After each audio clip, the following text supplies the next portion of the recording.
ఈరోజు నంద్యాల జిల్లాలోని నందికొట్కూరు నియోజకవర్గంలో ముచ్చిమరి గ్రామంలో బీసీలలో అత్యంత వెనుకబడిన బీసీ కులమైన వాల్మీకి కులానికి చెందినటువంటి వాల్మీకి వసంతి పైన కొంతమంది కిరాతకులు అత్యాచారం పాల్పడి శారీరకంగా హింసించి నదిలో పడేయడం జరిగింది.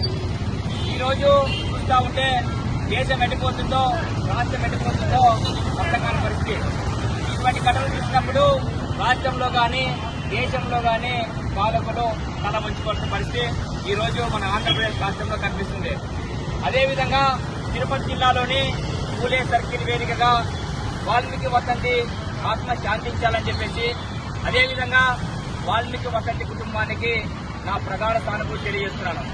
అదేవిధంగా రాష్ట్ర చరిత్ర పరిశీలిస్తే గతంలో చిత్తూరు జిల్లాలో వడ్డెర కులస్తుకు చెందినటువంటి బీసీ అమ్మాయి పైన దాడి, అదేవిధంగా కర్నూలు జిల్లాలో ఎమ్మినూరు నియోజకవర్గంలో సగర ఆడబిడ్డపై దాడి, అదేవిధంగా ప్రస్తుతము నంద్యాల జిల్లాలో ఒక వాల్మీకి బిడ్డపై దాడి.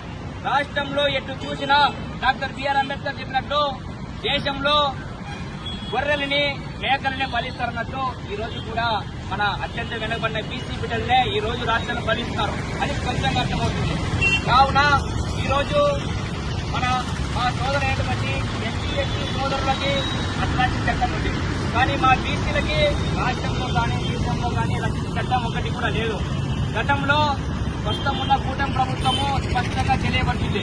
మేము ప్రభుత్వం ఏర్పడిన వెంటనే బీసీల కోసము బీసీ రక్షించే వాళ్ళ కొరకు రక్షణ చట్టం ఏర్పాటు చేస్తామని నేను ఈ సందర్భంగా మన ముఖ్యమంత్రి వర్యులు శ్రీ నారా చంద్రబాబు నాయుడు గారిని, అదేవిధంగా డిప్యూటీ సీఎం శ్రీ పవన్ కళ్యాణ్ గారిని చేతులు జోడించి నమస్కరిస్తున్నాను.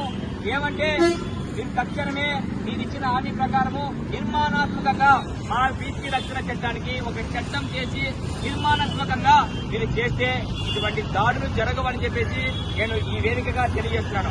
అదేవిధంగా ఈ నంద్యాల జిల్లాలో ఈ కిరాతకానికి పాల్పడినటువంటి ఈ ముగ్గురు కిరాతకులను తక్షణమే ప్రభుత్వము ఫాస్ట్ ట్రాక్ కోర్టు ఏర్పాటు చేసి ఈ దుండుగలను కఠినంగా శిక్షించాలని చెప్పేసి నేను ఈ సందర్భంగా తెలియజేస్తున్నాను.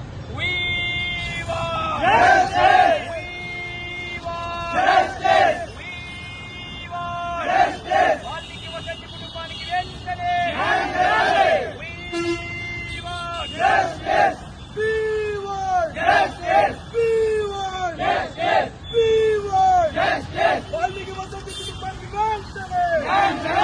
వాల్మీకి వసంతి కుటుంబానికి వెంటనే